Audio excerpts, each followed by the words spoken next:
이제 졸업 주제도 정해지고 박사학위 스케줄이 어느 정도 정해지는 그런 시기에 꼭 해야 되는 것들이 궁금하다면 오늘 영상을 주목해주세요. 반갑습니다, 여러분. 연구자로서 살아가고 버티는 방법을, 하루하루 버티는 방법들을 고민하고 있는 과학하는 동네 바보 동아입니다. 이전 영상에서 이 박사학위를 받을 때쯤 나타나는 여러 가지 신호들에 대해서 한번 얘기를 했었거든요. 그 영상을 보시고 많은 분들이 인사이트가 있었다, 희망을 갖게 되었다, 이런 반응을 주셨거든요. 그런 반응을 주셔서 너무 감사드리고요.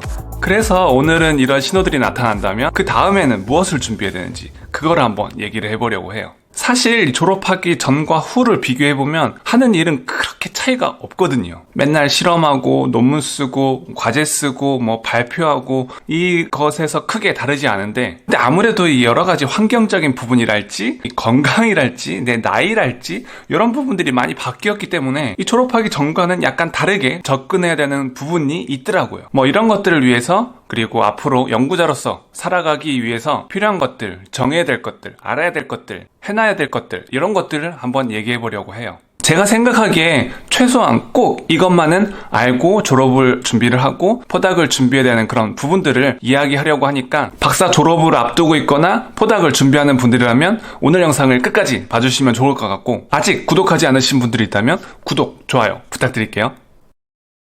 첫 번째는 우리가 살아가는 그런 문제인데, 저 같은 경우에는 이 졸업하기 전에는 아무래도 이 사회 문제, 우리가 겪고 있는 문제들에서 관심을 갖기가 힘들었어요. 아무래도 이 집중을 해서 어떤 눈에 띌 만한 그런 연구 결과를 내야 되는 그런 상황이기 때문에 거의 신경을 못 썼고 뭐 관심도 별로 없었고요. 그런데 졸업을 앞둔, 그리고 포닥을 준비하는 그런 상황에서는 연구 쪽에서는 어느 정도 그 궤도에 올라갔다고 이제 생각을 하는 부분이 있기 때문에 그때부터는 이 사회가 어떻게 움직이고 있는지 좀 관심을 가지고 지켜봐야 되는 것 같더라고요. 포닥을 한다는 것은 이제 연구하는 사람으로서 살아가는 것을 의미하는데, 사회가 어떻게 돌아가는지 그거에 대해서 관심이 없고 잘 모른다고 하면 조금 힘들지 않을까, 그렇게 생각을 해봅니다. 이 포닥이라는 게 사실 성공할 확률이 그렇게 높지가 않거든요.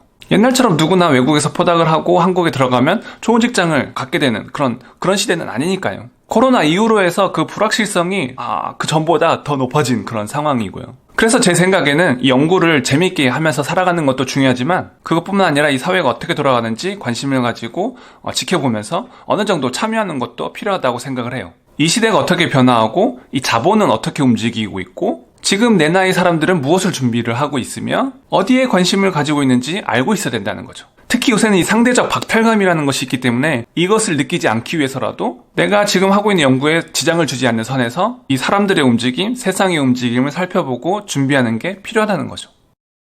이 첫 번째가 이 사회에 관련된 문제였다고 한다면, 이 두 번째, 세 번째는 연구에 관련된 건데, 이 두 번째는 바로 이 본인만의 시그니처 샘플이 있어야 된다는 거예요. 대학원 때는 이 졸업 주제를 정하기 위해서 정말 많은 실험을 하게 되죠. 저 같은 경우는 이 어디서 데이터가 나오고 어디서 논문을 쓸 수 있을지 모르기 때문에 정말 많은 실험을 했던 것 같은데, 학위를 받을 쯤에는 그 많은 샘플들 가운데 내가 앞으로 연구를 계속 할 만한 가치가 있는 샘플이 무엇인지 잘 생각을 해봐야 된다는 거예요. 물론 내가 포닥을 가게 되면 그 샘플로 해서 실험할 가능성은 거의 없어요. 내가 간 곳의 펀드에 따라서 주제가 정해지기 때문에 내가 샘플을 준비했다고 해서 그 샘플로 연구를 할 수는 없지만, 이 격가지로 세컨 주제로는 할 수가 있거든요. 이게 왜 필요한지 제가 잠깐 설명을 드리면, 제가 이 덴마크에 올 때 주제가 A라는 주제였어요. 여기 교수님이 신청을 해서 딴 거죠. 근데 이 주제가 제가 보니까 제 역량으로는 이 실험을 해서 논문을 쓰기에는 조금 힘든 상태다, 이런 느낌이 들더라고요.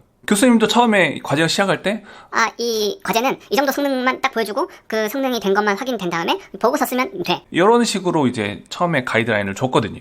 그 소자라는 게 사실 크게 어려운 부분은 아니었고, 이 소자가 만들어진다고 해도 이 논문을 쓰기 위해서는 좀 넘어야 할 산이 더 많은 그런 상태였던 거죠. 그런데 이 소자가 만들기는 쉬운 것 같긴 하지만 왠지 이 시간이 조금 오래 걸릴 것 같은 그런 느낌적인 느낌이 확 들더라고요. 그래서 그 A라는 주제를 하는 동시에 제가 기존에 가지고 있던 그 주제로 해서 동시에 실험을 진행을 했어요. 그래서 그 동시에 했던 그 실험 주제로 해서 데이터가 초반에 많이 나왔었고 그 데이터로 해서 현재 논문을 쓰고 있는 그런 상태고요. 그리고 이 과제에서 요구하는 그 소자는 정말 예상대로 2년이 거의 다 돼가는 시점에서 만들어졌어요. 그래서 그 데이터를 가지고 이제 보고서를 쓰긴 했는데 이게 논문을 쓰기에는 조금 그런 부족한 부분이 있더라고요. 그래서 이거를 만들긴 했는데 이거를 논문으로 못 쓰나? 어떻게 하지? 막 그런 고민을 많이 했었거든요. 정말 아쉽다. 뭐 이런 생각만 하고 그렇게 이제 시간이 지났는데, 그런데 생각을 해보니까 이 소자를 만든 이 어플리케이션, 이 소자에 관련된 이 데이터가 제가 격가지로 쓰고 있던 이 논문의 이 어플리케이션이랑 딱 맞는 거예요. 뭐 딱 맞진 않지만 제가 뭐 이렇게 맞춘 그런 면은 없지 않아 있긴 하지만 어쨌든 맞더라고요. 그래서 이렇게 들어가면 되겠다. 그래서 현재 지금 제가 쓰고 있는 논문과 이 어플리케이션 이 소자 관련된 부분을 넣어서 지금 논문을 완성하고 있는 그런 중이에요. 그렇게 되니까 제가 쓰고 있는 논문이 조금 풍성해지는 그런 느낌이 있더라고요. 이렇게 이 과제라는 것이 내가 신청하지 않고 이 교수님이 신청한 경우에, 보통의 경우에는 이 컨셉만 어느 정도 잡혀있는 그런 상태이기 때문에 이 짧은 시간 안에 논문 쓰기에는 조금 애매한 경우가 있어요.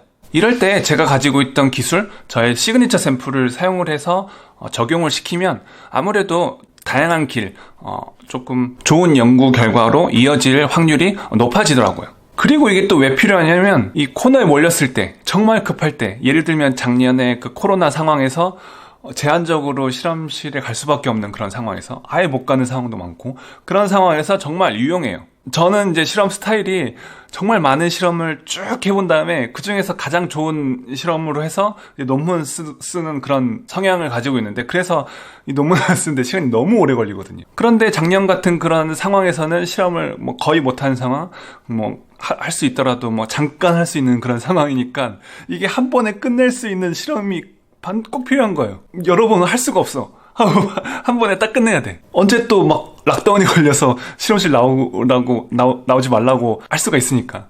그럴 때는 내가 연구를 해봤고 어느 정도 연구 결과가 예상이 되는 그런 샘플로 실험을 해서 이 논문을 써야 되는, 바로 논문을 써야 되는 그런 상황에서는 아주 유용한 것 같더라고요. 그래서 포닥을 가기 전 앞으로 계속 할 만한 실험이 무엇인지 한번 생각을 해보고, 샘플이 되었건 만드는 방법이 되었건 급할 때, 코너에 몰렸을 때 어떻게 하지? 라고 생각이 들 때를 위해서 약간의 그런 준비가 필요하지 않나, 그렇게 생각을 해봅니다. 그렇죠? 이 세 번째는 포닥을 하게 되면 세컨 포닥을 하기 위해서건 아니면 과제를 쓰기 위해서건 이 내가 하고 있는 연구 주제를 확장하는 능력이 꼭 필요한 것 같아요. 그동안 대학원에 다니면서는 이 교수님이나 이 선배님이 정해준 이 프레임 안에서 그렇게 연구를 하는 경우가 사실 많은데, 이 졸업을 하고 포닥을 하는 순간부터는 이 프레임이라는 게 사실상 거의 없어지는 그런 상황이에요.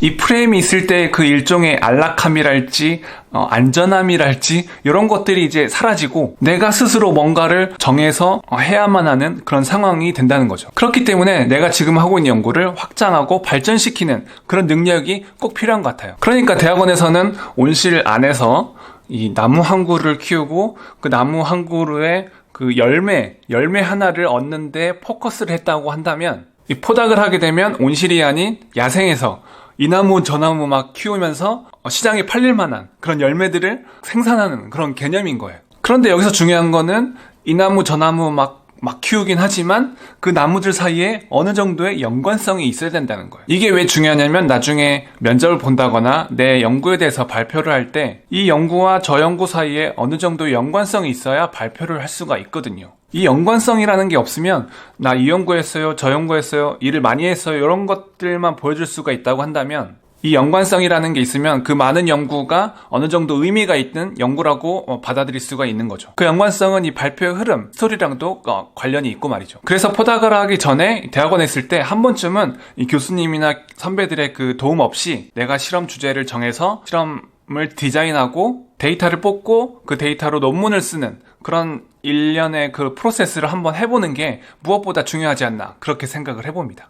그렇게 한번 자신만의 사이클로 논문을 만들게 되면 아무래도 이 자신감이 올라가게 되고 그동안 이 갇혀있던 이 프레임에서 벗어나게 돼서 어디서건 어떤 환경에서건 당당하게 자신만의 그 목소리를 내면서 본인이 하고 싶은 연구를 주도하면서 재미있게 연구를 할 수 있을 것 같아요. 그렇죠?